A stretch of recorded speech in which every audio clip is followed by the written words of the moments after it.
नमस्कार, जय जोहार मित्रों। तो क्लास 12 2 मार्च को होने वाला है हमारा बोर्ड पेपर क्लास 12 मैथ्स का। तो बिना टाइम को वेस्ट किए जल्दी शुरू करते हैं। और आज देखने वाले हैं प्रायिकता, वन शॉट प्रायिकता का देखने वाले मोस्ट इंपॉर्टेंट जो आएगा ही आएगा। अब प्रायिकता क्या है, एक तो 1 नंबर का आएगा, 3 नंबर का आएगा, 4 नंबर का आएगा। कमेंट आ रहा था इस कारण से जल्दी बनाना पड़ा। तो 4 नंबर वाले बेस्ट इंपॉर्टेंट देखना छत्तीसगढ़ बोर्ड के लिए हिंदी माध्यम के लिए मेरे को नहीं मिल पाया अच्छा सा वीडियो पर यूट्यूब में देखकर, इस कारण से मैंने सीधा बनाने का सोचा। तो बिना टाइम को वेस्ट किए चलिए शुरू करते हैं हम लोग। तो हमारा क्या रहेगा क्वेश्चन। तो मैं यहाँ पर लाइट को फोकस नहीं कर सकता कैमरा को, क्योंकि लाइट चल रहा है, इस कारण से आप ध्यान न देकर सीधा बोर्ड पे ध्यान देंगे। छोटा सा बोर्ड है, क्या समझाएगा सोचना मत। तो चलिए हम लोग स्टार्ट करते हैं। तो पहला क्वेश्चन रहेगा एक हमारा 3 नंबर के लिए। ऐसे भी सरल सरल आ रहा है, मॉडल पेपर को भी देख सकते हो, ठीक है ना। क्वेश्चन क्या रहेगा, जैसे कि पी ऑफ ए हमको दे दिया है। क्या दिया है, पी ऑफ ए हमारा है क्वेश्चन 6/11। उसके बाद आएगा पी ऑफ बी हमारा दे दिया है 5/11। और क्या है, P of A union B is equal to हमारा है 7/11। तो इतना हम अलग दे दे हुआ, ठीक है ना। अब ज्ञात क्या करना है, P of A intersection B ज्ञात कीजिए और P of A upon B भी ज्ञात कीजिए, ठीक है ना। तो ऐसे ज्ञात करना दे देंगे। तो अब हम लोग सीधा स्टार्ट करते हैं। और क्वेश्चन क्या रहेगा, अब ऐसे हो सकते हैं ना, पी ऑफ बी अपॉन ए ज्ञात कीजिए कहकर। तो बहुत ही आसान है, चलिए फिर भी बता देता हूँ। 3 नंबर के लिए ये आ सकता है। तो क्या है, पी ऑफ इतना दे दिया है, तो एक हमारा सूत्र है, याद कर लेंगे। P of A union B is equal to P of A plus P of B minus P A intersection B. ये है, इसको याद कर लेंगे, ठीक है ना। अब जो जो मान ज्ञात करना है, अभी इसको ज्ञात करना है, तो ये यहाँ पास है। तो बाकी जितना मान दिया है उसको मान को भर देंगे भैया।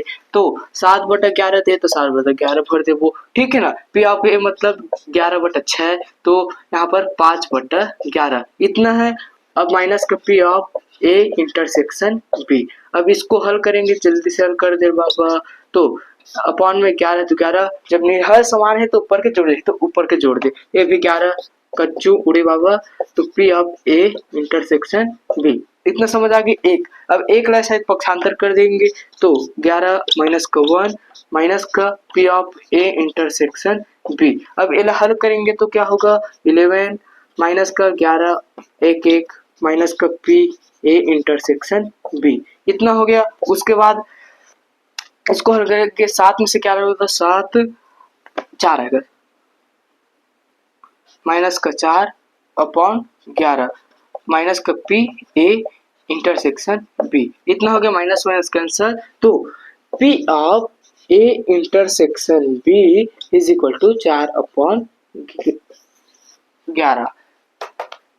ओके, इतना आ गया, स्क्रीनशॉट मान लो। अब हमारा मान निकल गया, क्या किसका मान निकला, इसका, ठीक है ना। अब इसका मान निकल गया, अब ये ज्ञात करना है। तो एक और सूत्र रहता है। तो हमारा इतना मान आ गया, तो इतना को हम लोग पहले लिखेंगे, इसको रहने दे, ठीक है। अब नेक्स्ट है हमारा ये, क्या है, P of A intersection B, sorry intersection नहीं अपॉन में। तो अब एक सूत्र होते बाबा, तुम्हारा याद करे लगी, टाइम वेस्ट नहीं हो, क्योंकि 1.5x में भी स्पीड करके देख सकते हो, ठीक है। ऐसे भी देखते हुए बोल पता ही 2x में करके। फिर एक फॉर्मूला थे P of A intersection B upon जो जो नीचे में है वो लिख देना है, पी ऑफ बी, ठीक। पी ऑफ बी जो नीचे में लिख देना है, ऊपर में इंटरसेक्शन करके लिख देना है। तो अब एक मान क्या निकले से अभी निकाले हैं, 4/11। और बी का मान क्या है, यहाँ पर 5/11 कैंसल कैंसल 4/5, बस यही हो। अब इसी प्रकार क्या बताया था, इसको P of B upon A निकालना है। तो P of A intersection B सब में रहेगा, उसका जो नीचे में वो नीचे में लिख देना है, पी ऑफ ए। अब इंटरसेक्शन का मान 4/11 अपॉन पी ऑफ ए का मान है हमारा 6/11 कैंसल कैंसल 4/6 बस बात खत्म, इतना बहुत ही इजी तरीके से। तो उसके बाद हमारा नेक्स्ट क्वेश्चन रहेगा, आशा करता हूँ मैं पूरा समझ में आ गया होगा। फिर नेक्स्ट क्वेश्चन, अब इसी को अंक बलत बलत कर अगले सेट में दे देगा, बात खत्म है, अंक बस बदल देगा लेकिन क्वेश्चन वही रहेगा, 3 नंबर हमारा पक जाएगा। तो ये आ जाएगा हमारे 3 नंबर में। अब बिना टाइम को वेस्ट किए थोड़ा अच्छा क्वेश्चन ला देते हैं 4 नंबर के लिए, कहना 4 मार्क्स के लिए। तो 4 नंबर के लिए हमारा एक क्वेश्चन है, आप देख लीजिए। पहले मैं एडिट नहीं करूंगा क्योंकि टाइम नहीं है हमारे पास। तो ये वाला क्वेश्चन आपको दिख पा रहा होगा अच्छे तरीके से, आप एक बार देख लीजिए। नट बोल्ट वाला, ठीक है ना। नट बोल्ट 11वीं 12वीं पढ़ा तो 10वीं 11वीं समझ नहीं आती चैप्टर, पता है मोला भी। मैं अपन जो जगह आप हो वो जगह मैं भी होके देखा था इस कारण से। अब एक क्वेश्चन का है, एक थैले में 50 बोल्ट तथा 150 नट है, आधे बोल्ट और आधे नट जंग लगे हैं। यदि यादृच्छिक एक नट थैले से निकाला जाए तो इसमें जंग लगे हुए या बोल्ट होने की प्रायिकता ज्ञात कीजिए। तो बोल्ट होने की प्रायिकता और जंग लगे होने की प्रायिकता ज्ञात करना है। अब यहाँ पर थैले में, एक थैले में क्या है, थैले में बोल्ट की संख्या, अब बोल्ट की संख्या क्या है, 50 है। अब इसी प्रकार थैले में नट की संख्या, अब नट की संख्या क्या है, 150, 150 150 है। ये क्या है, नट की संख्या, बोल्ट की संख्या। अब कुल संख्या क्या है, समष्टि, कुल समष्टि मतलब प्रतिदर्श समष्टि बोलते हैं। तो प्रतिदर्श समष्टि हमारा क्या होगा, मतलब n ऑफ s, यहाँ पर लिखेंगे प्रतिदर्श समष्टि। तो कुल मतलब सब जोड़ दे बर बाबा, ठीक है ना भाई, सब जोड़ दे हो, फिर आ जाइए हमारा कुल, तो 200 आ जाएगा। ये है n ऑफ s। ठीक, अब हमारा क्वेश्चन क्या है, E1, ये होता है E1 मतलब स्थिति मान लो E1। अब क्वेश्चन क्या है, अच्छे से पढ़िए, आधे वोल्ट और आधे नट जंक लगे हैं, पहले से दे दिया है आधे वोल्ट और आधे नट जंक लगे हैं। E1 अभी नहीं मांगेंगे, पर आधे वोल्ट और आधे नट जंक लगे हैं, अर्थात आधे वोल्ट आधे नट जंग लगे मतलब आधे वोल्ट, एक 50 50 का आधा कितना होगा, 25, 25 होगा ना। तो 25 आधा मतलब 25, अब आधा नट, अब 150 का आधा 75, 75 तो कुल कितना होगा 100। ठीक ठीक ठीक ठीक, इतना हो गया। उसके बाद आ जाएंगे हमारा, ये समझ हो गया ना। अब एक घटना है E1 कहकर, तो वो क्या है, एक घटना है, यदि यादृच्छिक एक नट निकाला जाए तो इसके जंक लगे हुए होने की प्रायिकता, मतलब बोल्ट के जंक लगे होने की प्रायिकता ज्ञात करना है ना। एक्स E1 जंक लगी हुई वस्तु की निकालने की प्रायिकता, अब इसमें वस्तु की निकालने की प्रायिकता ज्ञात करना है। जंक लगी वस्तु की प्रायिकता, मतलब जंक लगे मतलब ये हो गया हमारा जंक लगे वाला, जंक लगने वाला। अब प्रायिकता ज्ञात करना है तो P ऑफ E1, अब प्रायिकता ज्ञात करना पता ही होगा, फिर भी N ऑफ E1 और कुल, कुल समष्टि N ऑफ S, कुल ज्ञात जिसका ज्ञात करना ऊपर में और जो कुल रहता है वो नीचे में रहता है। तो यहाँ पर E1 कितना है हमारा, ये ई है ना, जंक लगे वाला ई मतलब 100, अब कुल कितना है 200। अब इसको कटा नहीं देना है, बाद में अच्छे से और कट जाएगा, इस कारण से इसको कटाना नहीं है, बस इतने ही दूर में छोड़ देंगे। ठीक है, कुछ नहीं करना है, सीधा कटाना नहीं है। अब दूसरा घटना है हमारा, दूसरा क्या बोलते हैं, बोल्ट होने की प्रायिकता या बोल्ट होने की प्रायिकता, क्वेश्चन में है या बोल्ट होने की प्रायिकता, आप अच्छे से पढ़ लेंगे ना क्वेश्चन को। एक बार और क्वेश्चन को दिखा देता हूँ, ठीक है, या बोल्ट होने की प्रायिकता। तो बोल्ट होने की प्रायिकता मतलब बोल्ट होने की प्रायिकता इतना लिखते, तो N of P of E2 is equal to N of E2 upon N of S। अब बोल्ट होने की प्रायिकता, अब बोल्ट यहाँ पर कितना है, बोल्ट है हमारा 150, तो 150, अच्छा बोल्ट बोल रहे हैं ना, बोल्ट है हमारा 50, तो सीधा लिख देंगे 50/200। ये हो गया P ऑफ E2, इतना हो गया। उसके बाद नेक्स्ट हमारा है P ऑफ E2, इतना हो गया। तो समझ आ गया होगा इतना। उसके बाद एक चीज आपको कॉमन दिखेगा यहाँ पर, नट और 25-25 आपको कॉमन दिखेगा, ठीक है ना। जंक लगे हुए वस्तु की मतलब P of E1 intersection E2 ये ज्ञात करना है। मतलब जंक लगे हुए, दोनों में जंक लगे, ठीक है ना, दोनों में जंक लगे मतलब आधा आधा है, दोनों में लगे तो 25, मतलब 25 इतना है, दोनों में 25/200 ये लिख देना है। दोनों में ना एक तो जंग लगे हुए की प्रायिकता, तो इतना आ गया। अब हमें ज्ञात का करना है जंक लगे हुए या बोट होने की प्रायिकता।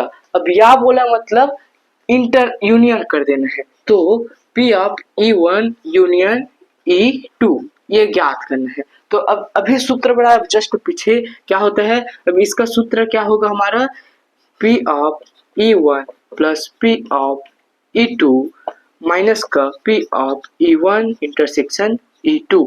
साथ में साथ मुड़ना रहता है, ठीक है ना। मैं यदि पढ़ा रहा हूँ तो टाइम तो बिल्कुल नहीं, सीधा करते जाओ और बोलते जाओ और माइंड में लाते जाओ। तो P ऑफ E1 ये कितना है हमारा, ये है 100/200 प्लस उसके बाद next question P of E2 हमारा कितना है 50/200 माइनस का ये कितना है 25/200। अब सभी में कॉमन रहेगा कहकर कटायनित है, तो आप अब समझ आ गया होगा। अब 100 और 50 इसको पहले ऐसे हल कर देते हैं, फिर दूसरे को हल करेंगे। अब हर समान है मतलब इसको ऐसे लिख देंगे, 25 में 50 और 25 घटाएंगे तो 25। अब यहाँ पर जोड़ देंगे तो 125/200 यही है हमारा आंसर। और अब इसे अब कटाओगे तो ये आ जाएगा हमारा 5/8, ये है हमारा आंसर। ठीक है, क्वेश्चन आपको दिख गया होगा। क्वेश्चन कुछ ऐसा था, तो पूरा स्टेप बाय स्टेप लिखते जाएंगे फिर हमारा आंसर आएगा। फिर नेक्स्ट क्वेश्चन में और दिखा देता हूँ अच्छा से। नेक्स्ट वाला क्वेश्चन है हमारा एक पासा वाला है, भले टाइम लगेगा लेकिन जल्दी से जल्दी करके इसको देख लो क्योंकि टाइम नहीं है हमारे पास। अब है हमारा एक क्वेश्चन, बेस्ट क्वेश्चन, जो कि ये है, देख लीजिए अच्छे तरीके से। हो गया, स्क्रीनशॉट मारना है मान लिए। तो अब क्वेश्चन क्या है हमारा, एक पासे को 3 बार उछाला जाता है, घटना A और B परिभाषित है। घटना A क्या है, तीसरी उछाल पर संख्या 4 प्रकट होना, और घटना B क्या है, पहली उछाल पर 6 और दूसरी उछाल पर 5 प्रकट होना। तो ऐसा है हमारा ये घटना। तो चलिए सीधा बिना टाइम को वेस्ट किए एक बार इसको स्टार्ट करते हैं। तो अब घटना A की प्रायिकता याद कीजिए, जब घटना B घट चुकी है। तो बिना टाइम को वेस्ट किए तो क्या है क्वेश्चन, एक पासे को 3 बार उछाला जाता है, मतलब N ऑफ S ये कितना हो जाएगा हमारा, कैसा रहता है, एक पासा को 3 बार मतलब 1 1 1 ऐसा आएगा, फिर 1 1 2, फिर 1 1 3 1 1 4 ऐसा ऐसा करते 1 1 6 इतना आ जाएगा। फिर ऐसे 1 2 1 ऐसे ऐसे कर करके पूरा हमारा यहाँ पर आएगा 1 6 6 ऐसे कर कर यहाँ पर पूरा हो जाएगा। ठीक है ना, आपको लिखना है, पूरा नहीं लिखना है वो भी समझता है इसका आंसर। अब नेक्स्ट, अब इस स्विच में और क्या आएगा, 2 1 1 2 1 2। अब ऐसा करके यहाँ पर 2 2 वाला आएगा, फिर 3 3, फिर 4 4, फिर 6 तक क्या आएगा, मतलब ये आ जाएगा हमारा पूरा। एन ऑफ एस निकालेंगे तो पूरे 6 एन ऑफ एस यदि 2 रहता है तो 36 आता है, लेकिन 36 गुणा 36 करेंगे तो 216 आ जाएगा। ठीक है, तो ये है एन ऑफ एस, 216 इतना आया है एन ऑफ एस। उसके बाद हमारा घटना ए, क्वेश्चन में दिया है घटना ए। घटना ए क्या है, एक मिनट,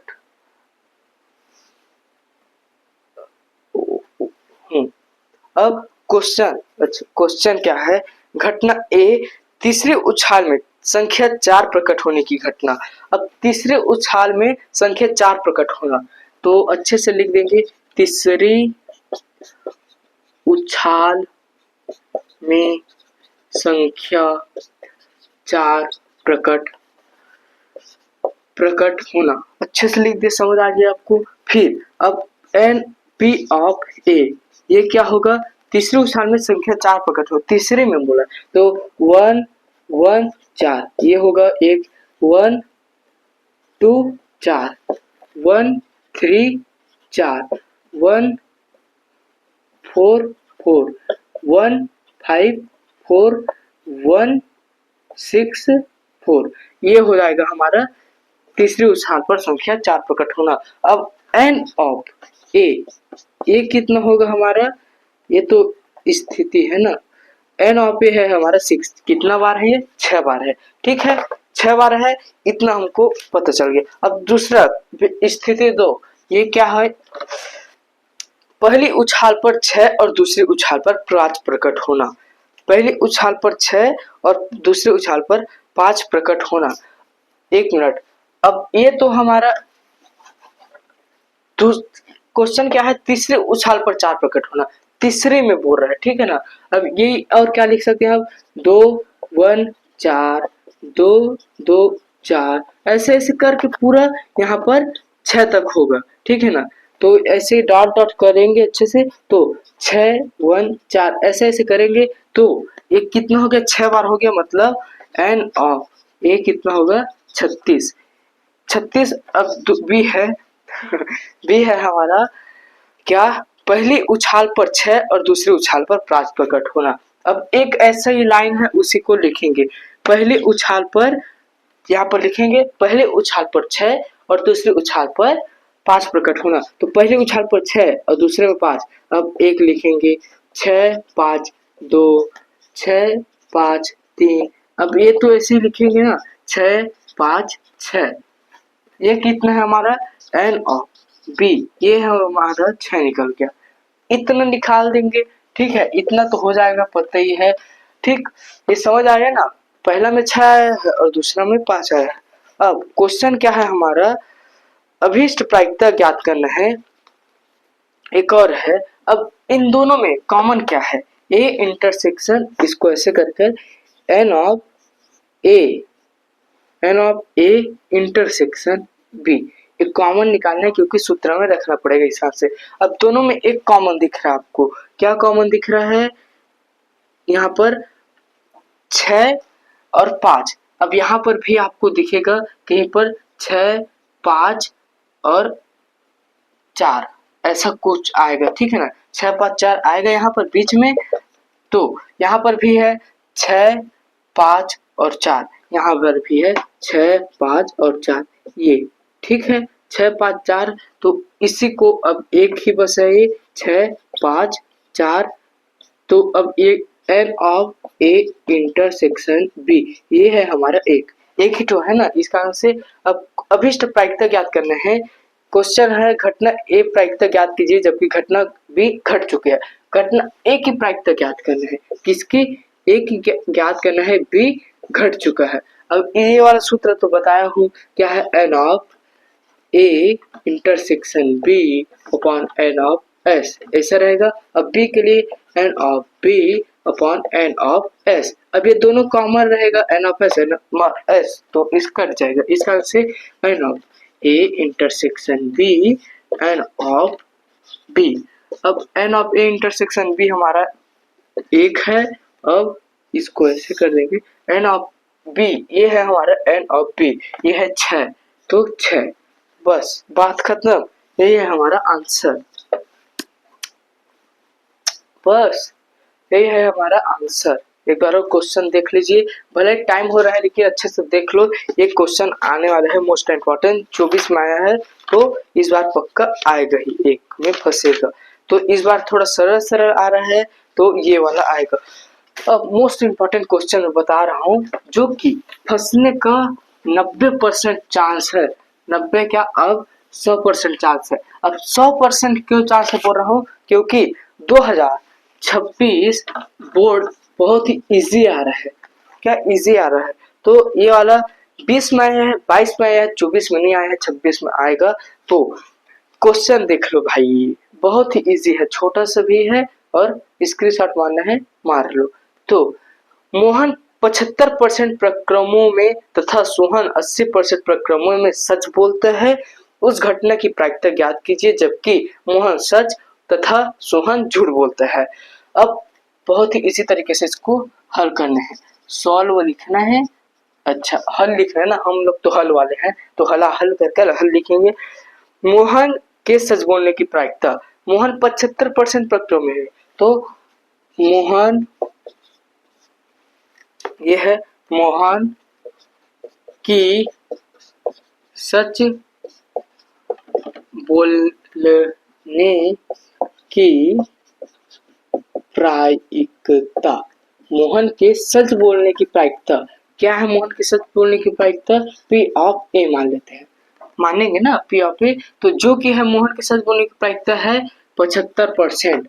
75%। अब परसेंट को बदल देंगे नॉर्मल में, तो पी ऑफ ए परसेंट को बदलते हैं तो नीचे में 100 लिख देंगे। ठीक है, इतना तो पता होगा, ऐसे भी मैथ्स वाले स्टूडेंट है अपना, तो ठीक है। तो इसको इतना हो गया। अब सोहन की, ये पहला हो गया, सोहन के सच बोलने की प्रायिकता पी ऑफ बी, ये हो गया। वो बोलता है 80% प्रक्रम में सच बोलता है। ये थोड़ा सीधा आदमी है तो मैंने बोल दी थी 80% में, तो ये भी 100, बात खत्म, इतना हो गया। उसके बाद क्वेश्चन क्या है हमारा, उस घटना की प्रायिकता ज्ञात कीजिए जबकि मोहन तो सच बोल रहा है लेकिन सोहन झूठ। मतलब चूंकि मोहन सच बोल रहा है, मोहन तो सच बोल रहा है लेकिन सोहन झूठ बोल रहा है। पी बार, अब बार लगाने का मतलब है, बार मतलब, बार मतलब है होता है ये, ठीक है ना, मतलब वो झूठ बोल रहा है। झूठ को बी डैश भी लिख सकते हैं, झूठ को बी बार भी लिख सकते हैं, तो यहाँ पर समझाने के लिए बी बार लिख रहे हैं। अब एक मिनट, इतना है, एक गुणा में है, इसको क्या लिखेंगे, P of A into P of B bar, इतना लिख सकते हैं, लिख सकते हैं, बहुत ही इजी है, यहाँ पर समझ आ गया, बहुत ही इंपॉर्टेंट है। फिर P of A into 1 minus P of B, बताने का नहीं किसी को, ये होता है हमारा एक सूत्र होता है, ए नॉट का सूत्र है 1 minus P of A not का सूत्र है पी ऑफ ए, ये होता है सूत्र, चूंकि कहकर लिखना है अपन को, ठीक है ना। तो इसको लिखेंगे तो झूठ बोलने के प्रायिकता ऐसे लिखते हैं, वो मुझे पता है आपको पता होगा, लेकिन फिर भी चलिए, पी ऑफ ए क्या है 75/100, कटाना नहीं है ना, पहले बता चुका हूँ, बाद में परेशानी हो जाएगा। 1 माइनस 80/100, 80/100 कहाँ से आ गया, ये है भाई ये, ठीक है। तो 75/100, अब इसको हल करेंगे, इधर जाएंगे तो 100 माइनस 80/100, यहाँ पर 75/100, यहाँ पर 20/100, 100। अब कटाएंगे इसको, इसको 5, समझ आ गया ना, एक जीरो से एक जीरो उड़ी बाबा, 2 से 5, 2 पंचे 10 होता है। अब 5 एक कम 5, 5 एक कम 5, और 5 चौक 20, 14/100, 5 चौक 20, 5 पंचे 25, मतलब 15/100। अब 15 और कटना है, 5 तिया 15, 5 दूनी 10, 3/20, ये है हमारा आंसर 3/20। रुको रुको रुको रुको, 3/20 से ऐसा आंसर तो है, ठीक है। अब ज्ञात क्या करना है, ये परसेंट में दिया था तो हमें भी परसेंट में लिख देना है, तो दिक्कत की कोई बात नहीं है, परसेंट में कर देंगे तो ऊपर में गुणा कर देंगे तो परसेंट आ जाएगा, ठीक है। अब गुणा करेंगे मतलब ये इससे कैंसल, 5 दूनी 10, नहीं 2 पंचे 10, ठीक है। अब कितना बचा 15, तो आंसर आ जाएगा 15%। ये हो जाएगा आंसर। समझ आ गया? नहीं आएगा? यहाँ पर समझ नहीं आया होगा। चलिए एक बार और देख लेते हैं। समझ आ गया होगा, पता है। यहाँ पर 3 बटा कटे फिटेगा तो 3 बटा आ जाएगा हमारे 20। अब परसेंट में दिया है तो 3/20 को परसेंट में बदलने के लिए 100 को गुणा कर देंगे। फिर ये से ये उड़ी बाबा 5 हो जाएगा। 5 दिया 15%। ठीक है, परसेंट में बदल देंगे तो 100 कर दे, तो ये हो जाएगा हमारा एक आंसर। तो मोस्ट इम्पोर्टेंट यही था हमारा। और एक और क्वेश्चन है जो कि क्लास वाला, अब उसको भी क्यों छोड़ेंगे, अब टाइम हो गया है। अब अभी लास्ट मौका है इसे, अब तो और देखना नहीं है ना, यही बस लास्ट मौका है। भले टाइम होया तो होने दे। जो अभी तक लास्ट में बने हैं सल्यूट करता हूँ उनको। एक बार वो लोग कमेंट जरूर कर देंगे। मुझे पता अभी तक है कि नहीं है इस मेरे वीडियो में, उसके लिए मुझे पता करना तो कमेंट जरूर कर देंगे, ठीक है ना। मैं था कर तो अब एक क्वेश्चन है, इसको देख लो, मोस्ट इम्पोर्टेंट। ठीक है, स्क्रीनशॉट मान लिए मैं पढ़ देता हूँ। एक कलश में 5 लाल और 5 काली गेंद है। 5 लाल और 5 काली गेंद है। एक कलश में लाल गेंद कितना है, मैं लाल को सीधा रेड लिख रहा हूँ, ठीक है ना। ये है 5 और ब्लैक कितना है 5। तो एन ऑफ एस मतलब कुल कितना है 10। इतना तो समझ आ गया होगा।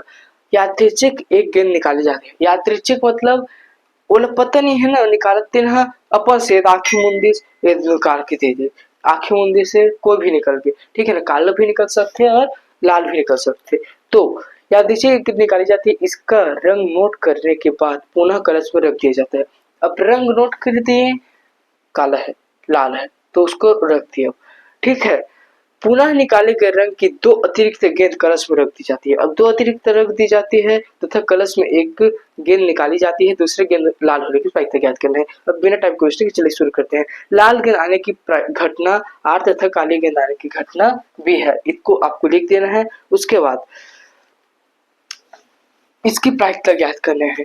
किसका प्रायिकता करना है, ज्ञात करना है पी ऑफ आर, मतलब एन ऑफ आर लिखेंगे, एन ऑफ एस लिखेंगे।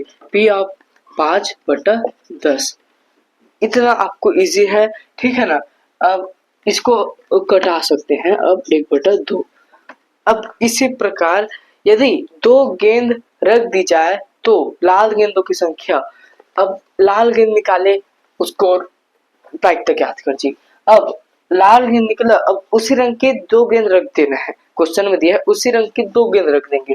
तो अब लाल रंग की संख्या कितना हो गया, लाल रंग की गेंद की संख्या 7 हो गया। अब कुल गेंद 2 और रख दिए 7 और 5 तो पहले से है, तो 7 और 5 12 हो गया। अब इसकी प्रायिकता ज्ञात करना है, ठीक है ना। अब पी ऑफ आर कितना होगा, P of R and of R and of S, ये हो जाएगा 7/12। इजी इजी इजी इतना आ गया। इसको यदि नहीं पढ़ रहा है, फिर नहीं पढ़ना है, सीधा रट लो। पहले इसको लिख देना है, 1/2 आ जाएगा। फिर इसको लिखेंगे, 2 जोड़ेंगे तो इतना तो बन ही जाएगा। लिखना कैसा है आप लोग यहाँ पर देख सकते स्टेटमेंट को। उसके बाद पी पहले प्रयास में निकली गई गेंद काली रंग की है। अब एक तो लाल रंग की निकली से जब हम एक बार करें तो लाल रंग की निकल गया। अब पी क्या होगा, पहले प्रयास में गेंद यदि काले निकल गए तो काले मतलब ब्लैक, ब्लैक मतलब बी, काले निकल गए तो अब क्या होगा, एन ऑफ ब्लैक कितना है हमारे पास 5 है, एन ऑफ एस कितना है हमारे पास 10 है। तो P of black is equal to N of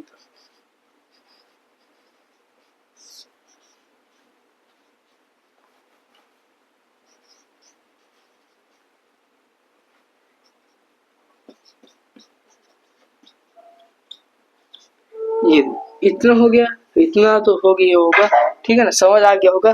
अब यदि 2 गेंद काले रंग की रख दी जाए तो काली गेंद की संख्या 7 तथा लाल गेंद की संख्या 5 हो जाएगी, ठीक है। अब 2 गेंद फिर से रख देंगे तो एन ऑफ बी ये कितना हो जाएगा 7 हो गया जैसे लिखे थे, और एन ऑफ आर तो वही 6 ना 5 हो जाएगा, लेकिन एन ऑफ एस कितना हो जाएगा, ये हो जाएगा हमारा 7 हो जाएगा। रट लेंगे, अब टाइम नहीं है हमारे पास, 7 हो जाएगा। इतना हो गया। उसके बाद निकाली गई गेंद लाल होने के प्रायिकता। अब क्वेश्चन में भी दिया है ना लाल की ज्ञात करना है, ब्लैक की नहीं ज्ञात करना है। तो लाल होने की प्रायिकता, लाल होने की प्रायिकता है हमारे पास N of R N of S is equal to 5/12। 5/12। अब 5 कहाँ से आ गया, ये तो 5 है ना, लाल गेंद निकालने की प्रायिकता कहते हैं। यहाँ पर पहले से 5 है। अब कुल कितना हो गया हमारा 5 2 7, एन ऑफ एस है हमारे पास 12, तो यहाँ पर 7 12 हो गया। उसके बाद दूसरे निकाली गई नई गेंद लाल होने की प्रायिकता। अब ज्ञात करनी है प्रायिकता। दूसरी निकाली गई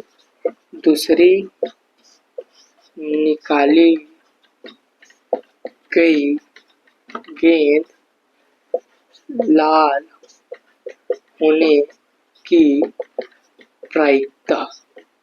अब दूसरी निकाली गई गेंद लाल होने की प्रायिकता। अब इसकी प्रायिकता ज्ञात करना है जो कि है मेन इंपॉर्टेंट। तो सबसे पहले इसका इसके साथ गुणा कर देंगे, फिर ऑफ 2 इंटू 7/12 इतना हो गया, प्लस करके अब इसको लिखेंगे 1/2 प्लस गुणा में इसको लिखेंगे 5/12। अब 7/12 दूनी 24 प्लस 5/12 दूनी 24, 5 7 12 24 1/2। दैट्स इजी, समझ आ गया होगा। इसको ऐसे गुणा करके लिखेंगे ना, क्या करने हैं क्वेश्चन रहेगा यहाँ पर ऐसे पूरे लिख देंगे ये है ये है। तो आर वाले गेंद निकालने की प्रायिकता 1/2 है। अब 2 गेंद एक्स्ट्रा डाल देते हैं तो कुल संख्या हो जाएगा 12 और 2 हो जाएगा एन ऑफ 7 हो जाएगा। तो फिर प्रायिकता ज्ञात करना 7/12 एक हो गया। अब काली गेंद निकालने की प्रायिकता, तो यहाँ पर 5 ही रहेगा ब्लैक, ठीक है ना, और वो 10 है तो 1/2 हो गया। लेकिन अब क्या करना है, अब एन ऑफ बी हो जाएगा 7, उसी रंग का डालना है तो, और एन ऑफ आर ए हो जाएगा, और एन ऑफ पूरा टोटल हो जाएगा 12। लेकिन क्वेश्चन में रहेगा काली लाल गेंद निकालने की प्रायिकता, इस कारण से यहाँ पर रेड कर देते हैं ना, रेड कर दिए तो अब दूसरी निकाली गई गेंद लाल होने की प्रायिकता। अब जो मेन हमें निकालना है उसको ज्ञात करेंगे। तो अब इसको गुणा में प्लस करके इसको जोड़ देंगे तो आ जाएगा। मोस्ट इंपॉर्टेंट क्वेश्चन इतना ही था 3 नंबर 4 नंबर के लिए, और जो मैंने बताया 4 नंबर के लिए थे, आगे था वही 5 नंबर के लिए 3 नंबर के थे। तो आज के इतने ही। जय जौहर और महामैराथन महातांडव पहले ही वीडियो आ चुका है, जाकर देख सकते हो। जय हिंद, जय जौहर, जय छत्तीसगढ़। आज के लिए इतना ही।